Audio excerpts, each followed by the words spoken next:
Hello everyone. आज इस video में हम ESP32 के पिन डिस्क्रिप्शन के बारे में जानेंगे। ESP32 क्या है? तो ESP32 एक low cost low power system है जिसके चिप पे हमें इनबिल्ट वाईफाई, ब्लूटूथ और हॉल इफेक्ट सेंसर मिलता है, जिसका यूज़ हम अपने कन्वीनियंट के हिसाब से कर सकते हैं। ESP32 बहुत सारे एप्लीकेशंस में यूज़ होता है। ये ज़्यादातर IoT बेस्ड प्रोजेक्ट्स में यूज़ किया जाता है। इस ESP32 को हम मशीन टू मशीन इंटरेक्शन के लिए भी यूज़ करते हैं। ये for example home automation, gaming से रिलेटेड प्रोजेक्ट्स या फिर सिक्योरिटी रिलेटेड प्रोजेक्ट्स में हम ESP32 को यूज़ कर सकते हैं। तो अब हम जानते हैं इसके पिंस के बारे में।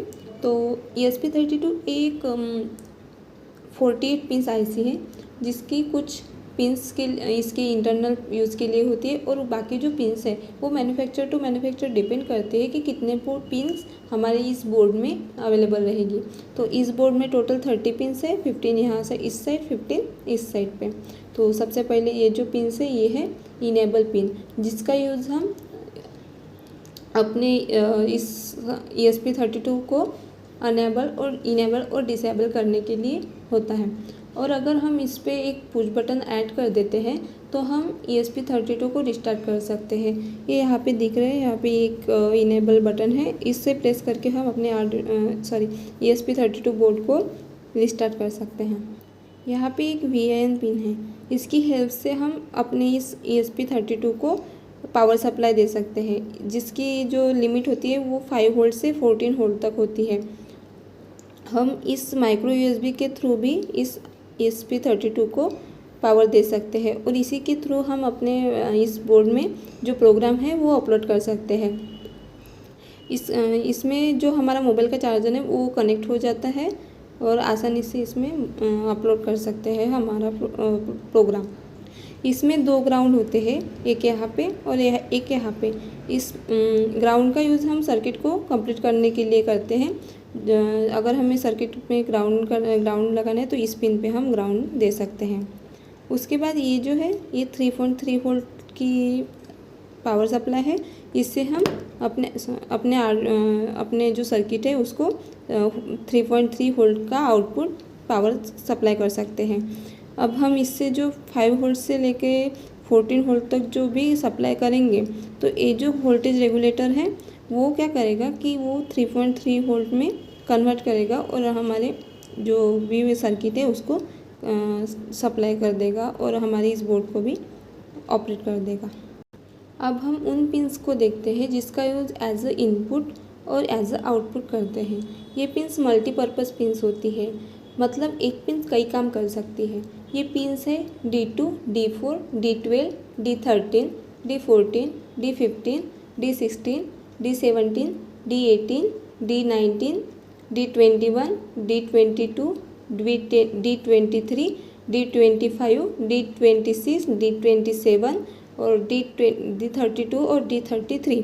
ये आपको यहाँ पे दिखेगी। D2, D4 है, फिर यहाँ से D12, D13, D14, D15, D19 यहाँ पे दिखती हैं। बट कुछ पिंस है जो सिर्फ इनपुट के लिए यूज़ होती है, वो है D34, D35, D36 और D39। ये यहाँ पे D34 और D35 है। और इनमें से ज़्यादातर जो पिंस का नंबर है वो बोर्ड पर प्रिंट नहीं होता, बट कुछ पिंस का नंबर बोर्ड पर प्रिंट होता है। तो जैसे कि यहाँ पे जो RXT है, यहाँ पे RX2 है वो पिंस है D16 और जो ये TX2 है वो है D17 पिन। और हमें यहाँ पे VP पिन दिख रहे हैं वो है D36 पिन और जो VN पिन दिख रहे हैं वो है D39 पिन। जितने भी डिजिटल इनपुट आउटपुट पिंस हैं वो PWM सिग्नल जनरेट कर सकती हैं। ESP32 में हमें 16 ADC पिंस मिलती है, मतलब कि वो एनालॉग टू डिजिटल में कन्वर्ट करती है। वो पिंस है D2, D4, D12, D13, D14, D15, D25, D26, D27, D32 और D33। ESP32 में हमें 10 कैपेसिटिव पिंस मिलती है, वो है D2, D4, D12, D13, D14, D15, D16, D17, D27, D32 और 34, D34। ये पिंस हम as a capacitive sensor use कर सकते हैं।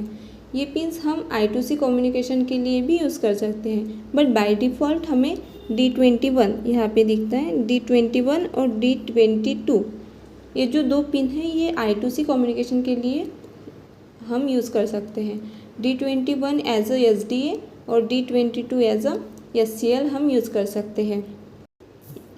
ये जो यहाँ पे आपको माइक्रो प्रोसेसर दिख रहा है, ये ESP32 की चिप, ये ड्यूअल कोर प्रोसेसर होता है, जबकि ESP8266 में सिंगल कोर प्रोसेसर होता है। इसकी जो क्लॉक स्पीड है वो 80 मेगाहर्ट्ज़ से लेके 240 मेगाहर्ट्ज़ तक जा सकता है। मतलब 80, 160 या 240 तक हम इसे क्लॉक कर सकते हैं।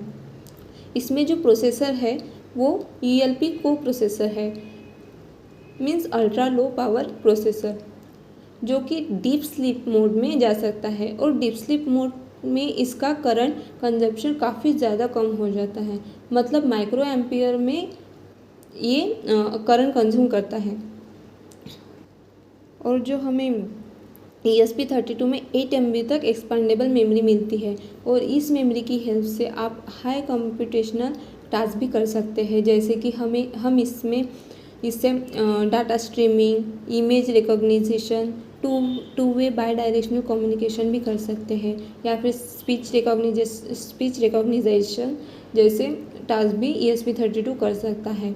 और ESP32 में कैमरा मॉड्यूल्स भी लगाकर हम उसे यूज़ कर सकते हैं, जो कि बहुत ही सस्ते में बन सकता है। और इस चिप की जो स्टैटिक रैम होती है वो 512 KB तक हमें मिलती है और ये बहुत ही बैटरी फ्रेंडली हमें यूज़ करने के लिए मिलती है। Thank you.